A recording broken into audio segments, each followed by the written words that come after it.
بسم الله الرحمن الرحيم وما خلقت الجن والإنس إلا ليعبدون۔ اور میں نے جنوں اور انسانوں کو صرف اپنی عبادت کے لیے پیدا کیا ہے۔ عبادت ہر دین کی روح اور ہر مذہب کی جان ہے۔ تمام مذاہب میں مشترک امر عبادت اور صرف عبادت ہے۔ سیدنا حضرت آدم علیہ السلام سے حضور اکرم محمد مصطفیٰ صلی اللہ علیہ وآلہ وسلم تک جو نبی علیہ السلام اور رسول صلی اللہ علیہ وسلم آئے، انہوں نے عبادت کو ضروری قرار دیا۔ یہ دوسری بات ہے کہ ہر شریعت میں اس کے نام اور طریقے مختلف رہے۔ عبادت کے معنی اطاعت اور فرمان برداری کے ہیں، یعنی اپنے خالق اور مالک اللہ رب العزت کے احکام کو ماننا اور ان کے مطابق زندگی بسر کرنا بندگی عبادت کا ایک حصہ ہے۔ بلکہ یوں کہنا چاہیے کہ اپنے بندہ ہونے کا اقرار اور عملی مظاہرہ ہے، اس کے بغیر عبادت مکمل نہیں ہوتی۔ اکثر لوگوں کو عبادت کا مفہوم سمجھنے میں غلطی لگی ہے، جنہوں نے یہ سمجھ لیا ہے کہ بس مقرر اوقات میں ایک خاص طریقے اور مخصوص ہیئت میں جھک جانا، ماتھا ٹیک لینا، ہاتھ باندھ کر کھڑے ہو جانا اور خاص دعائیں پڑھ لینا ہی عبادت ہے۔ حالانکہ عبادت کا مطلب یہ نہیں کہ بلکہ عبادت کا مطلب ہے دن رات اللہ تعالیٰ کے حکموں کی اطاعت کرنا، اپنے ہر عمل میں اس کی رضا کو پیش نظر رکھنا اور اس کے کسی حکم کی خلاف ورزی نہ کرنا، اس کے سوا کسی کے آگے سر نہ جھکانا، نہ کسی سے ڈرنا، نہ کسی سے امید رکھنا۔ وہ بندہ کیسے نیک کہلائے گا جو نام تو اس کا لیتا رہے لیکن کام دوسروں کے صبح سے شام تک اللہ جل شانہ کے احکام کے خلاف عمل کرے اور بندگی کے چند مراسم ادا کر کے یہ خیال کر لے کہ اپنے معبود کی عبادت کا حق ادا کر دیا ہے۔ حق یہ ہے کہ جب تک بندے کا مرنا، جینا، اٹھنا، کھانا پینا، دوستی، دشمنی، غرض زندگی کے تمام کام اللہ پاک کے لیے نہ ہوں، اس کے قانون کے مطابق نہ ہوں، اس وقت تک بندگی کا حق ادا نہیں ہوتا۔ جیسا کہ اللہ رب العزت نے اپنے آخری نبی صلی اللہ علیہ وآلہ وسلم کو ارشاد فرمایا، کہہ دے بے شک میری نماز، میری قربانی، میری زندگی اور میری موت اللہ رب العالمین کے لیے، اس کا کوئی شریک نہیں، اسی کا مجھے حکم دیا گیا اور میں اول المسلمین ہوں، سب سے پہلے مسلمان اور فرمان بردار ہوں۔ اس کا مطلب ہرگز یہ نہیں کہ انسان اپنے معبود سے تعلق پیدا کرنے کے لیے دنیا سے قطع تعلق کر لے، دنیا اور دنیاوی کاروبار چھوڑ کر تاریک الدنیا بن کر رہ جائے۔ حضرت محمد صلی اللہ علیہ وسلم کا واضح ارشاد ہے کہ اسلام میں ترک دین کی کوئی گنجائش نہیں۔ اسلام کی تعلیم تو یہ ہے کہ دنیا میں رہو، دنیاوی راحتوں اور لذتوں سے فائدہ اٹھاؤ، سب کچھ کرو، لیکن اپنے حقیقی مالک و خالق کے احکام کے تابع رہو، کوئی بات اس کی مرضی کے خلاف نہ کرو، یہی سب سے آسان اور فطری راہ ہے۔ اللہ تعالیٰ اپنے بندوں کی ضرورتوں سے ان سے زیادہ باخبر ہے، وہ سب سے زیادہ ان پر مہربان ہے، اس کے تمام احکام اپنے بندوں کی بھلائی کے لیے ہے۔ اگر بندے اپنے فکر و عمل کو اپنے خالق کی مرضی کے مطابق ڈال لے تو وہ حق بندگی ادا کرنے والے ہوں گے اور دنیا و آخرت میں دونوں جگہ کامیاب و کامران ہوں گے۔ عبادت کا حق یہ ہے کہ ہم ہر کام میں اپنے معبود کی رضا اور ناراضگی کو پیش نظر رکھیں اور نماز سے کبھی غافل نہ ہوں۔ یہ اسلام کے ارکان میں سب سے اہم رکن ہے، اس کی ادائیگی کے بغیر کوئی نیکی قابل قبول نہیں۔ نماز کے لیے قرآن مجید اور احادیث نبی صلی اللہ علیہ وآلہ وسلم میں جو لفظ استعمال ہوا ہے وہ صلوات ہے۔ اس کے لفظی معنی ہے آگ جلانا اور آگ میں داخل ہونا۔ گویا صلوات نماز وہ فریضہ ہے جو گناہوں کو جلا ڈالا ہے اور نمازی کا سارا خوڑ نکال کر اس کو کندن بنا دیتا ہے۔ صلوات کے معنی دعا اور برکت کے بھی ہیں۔ اسلامی شریعت میں خاص طرز پر پابندی کے ساتھ پورے شرائط کا خیال رکھتے ہوئے رکوع، سجود اور قیام و قعود کرنے کا نام صلوات ہے۔ اللہ تعالیٰ کو یاد کرنے کا اس سے بہترین اور مکمل طریقہ اور کوئی نہیں ہے۔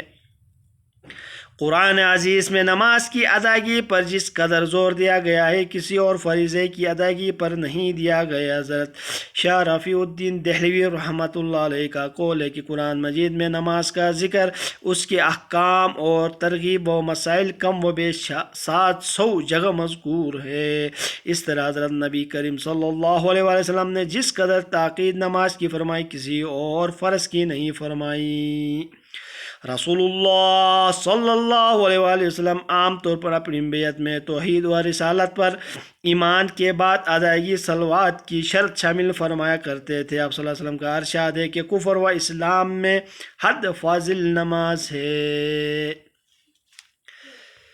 نماز کے بے شمار فوائد اور برکات ہیں، ان کا شمار اور بیان ممکن نہیں۔ افراد کی اصلاح، ذاتی طہارت و پاکیزگی، اخلاقی بلندی، اجتماعی زندگی اور ملی شریزہ بندی، غرض اس کی ہزارہ برکتیں ہیں۔ ان سب خوبیوں کے ساتھ ساتھ نماز تمام مسلمانوں کو یکجا کرنے اور کڑی اور لڑی میں پروانے کا بہترین ذریعہ۔ نماز ایک ایسا نظام ہے جس کے ذریعے ہر محلہ، ہر شہر، ہر ملک کے مسلمان غرض دنیا بھر کے کلمہ گو ایک لڑی میں پروے جاتے ہیں اور مرکز پر جمع ہو جاتے ہیں۔ اس اجتماع نظام کے لیے کسی مصنوعی ذریعہ اور تکلف کی ضرورت نہیں پڑتی، بلکہ سارا کام از خود فطری طور پر ہو جاتا ہے۔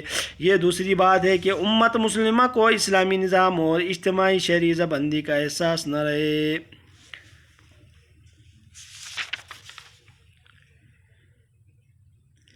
نماز گناہوں کو مٹا دیتی ہے۔ حدیث شریف میں ہے کہ حضرت ابو ہریرہ رضی اللہ عنہ سے روایت ہے کہ رسول اللہ صلی اللہ علیہ وآلہ وسلم نے ایک دن ارشاد فرمایا، بتاؤ اگر تم میں سے کسی کے دروازے پر نہر جاری ہو جس میں روزانہ 5 دفعہ نہاتا ہو تو کیا اس کے جسم پر کچھ میل کچیل باقی رہے گا؟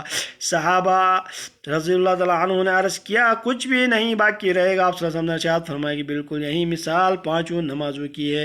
اللہ تعالیٰ ان کے ذریعے سے خطاؤں کو دھوتا اور مٹاتا ہے۔ ایک اور حدیث میں پانی کی نہر کے بجائے درخت کے پتوں کے جھڑنے کے ساتھ گناہوں کے جھڑنے کی تشبیہ دی گئی ہے۔ اور ابو عثمان رحمۃ اللہ علیہ تابعی کہتے ہیں کہ میں ایک روز حضرت سلمان رضی اللہ عنہ کے ساتھ ایک درخت کے نیچے تھا۔ حضرت سلمان رضی اللہ عنہ نے ایک درخت کی خشک ٹہنی پکڑی اور اس سے خوب ہلایا یہاں تک کہ اس کے تمام پتے جھڑ گئے۔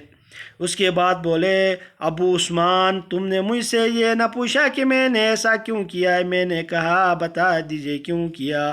حضرت سلمان رضی اللہ عنہ نے فرمایا، میرے ساتھ بھی جناب نبی کریم صلی اللہ علیہ وآلہ وسلم نے یہی کیا تھا۔ میں آپ صلی اللہ علیہ وسلم کے ساتھ اس طرح ایک درخت کے نیچے تھا، آپ صلی اللہ علیہ وآلہ وسلم نے اس کی ایک خشک شاخ پکڑی اور اس کو اسی طرح حرکت دی یہاں تک کہ اس کے سارے پتے جڑ گئے۔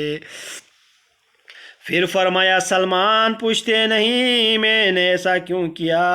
حضرت سلمان بیان کرتے ہیں کہ میں نے سوال کیا، رسول اللہ صلی اللہ علیہ وسلم فرمائیے کیوں کیا؟ آپ صلی اللہ علیہ وسلم نے شرط فرمایا، جب مسلمان بندہ وضو کرتا ہے اور اچھی طرح وضو کرتا ہے پھر 5 نمازیں پڑھتا ہے تو اس کے گناہ بھی اس طرح جڑ جاتے ہیں جیسے یہ پتے جڑ گئے۔ اس کے بعد آپ صلی اللہ علیہ وآلہ وسلم نے یہ آیت تلاوت فرمائی، نماز قائم کر دین کے دونوں سروں پر اور رات کے کچھ حصوں میں بے شک نیک کام برے کاموں کو مٹا دیتے ہیں۔ یہ نصیحت ہے نصیحت ماننے والوں کے لیے۔ نمازی پر 5 انعام۔ ایک حدیث میں آیا ہے کہ جو شخص نماز کا اہتمام کرتا ہے اللہ رب العزت 5 طرح سے اس کا اکرام و اعزاز فرماتے ہیں۔ ایک یہ کہ اس پر سے رزق کی تنگی ہٹا دی جاتی ہے، دوسرا یہ کہ عذاب قبر ہٹا دیا جاتا ہے، تیسرا یہ کہ قیامت کے دن اس کے اعمال نامے اس کے دائیں ہاتھ میں دیے جاتے ہیں، چوتھے یہ کہ پرسلات پر سے بجلی کی طرح گزر جائیں گے۔ پانچواں یہ کہ حساب سے محفوظ رہیں گے، یعنی بغیر حساب کتاب کے جنت میں داخل کر دیا جائے گا۔ نماز چھوڑنے کا وبال حضور اقدس صلی اللہ علیہ وسلم سے نقل کیا گیا ہے کہ جو شخص نماز کو قضا کر دے گو وہ بعد میں پڑھ بھی لے، پھر بھی اپنے وقت پر نہ پڑھنے کی وجہ سے ایک حقب جہنم میں جلے گا، اور ایک حقب کی مقدار 80 برس کے برابر ہوگا، اور 1 سال 360 دن کا، پھر وہیں کا ایک دن دنیا کے 1000 سال کے برابر ہے۔ اس حساب سے ایک حقب کی مقدار 2,88,00,000 برس ہوئی۔ بے نمازی کو 15 قسم کا عذاب دیا جائے گا۔ جو شخص نماز میں سستی کرتا ہے اس کو 15 طریقے سے عذاب دیا جاتا ہے، 5 دنیا میں، اور 3 طرح کے عذاب موت کے وقت، اور 3 طرح قبر میں، اور 3 طرح قبر سے نکلنے کے بعد، یعنی قیامت کے دن۔ دنیا کے 5 عذاب: اول یہ کہ اس کی زندگی میں برکت نہیں رہتی، دوسرا اس کی روزی میں برکت نہیں رہتی، تیسرا اس کے نیک کاموں کا اجر ہٹا دیا جاتا ہے، چوتھا یہ کہ اس کی دعائیں قبول نہیں ہوتی، پانچواں یہ کہ نیک بندوں کی دعاؤں میں اس کا کوئی حصہ نہیں ہوتا ہے۔ موت کے وقت 3 عذاب: سب سے پہلے وہ ذلت کی موت مرے گا، دوسرا یہ کہ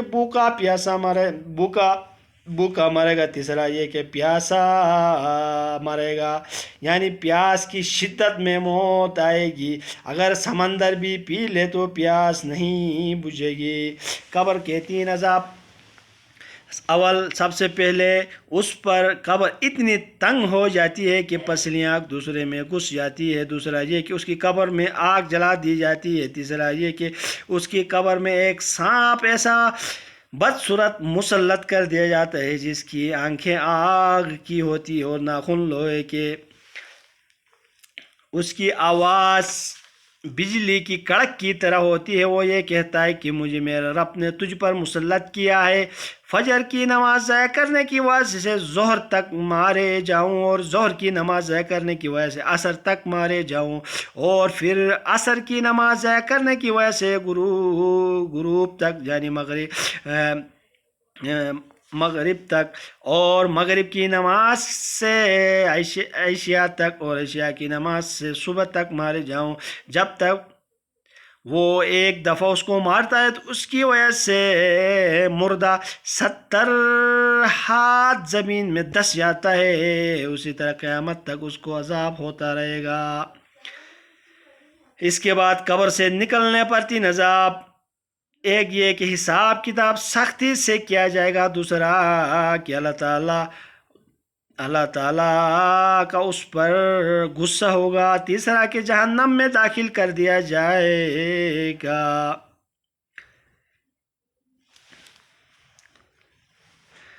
اللہ تعالیٰ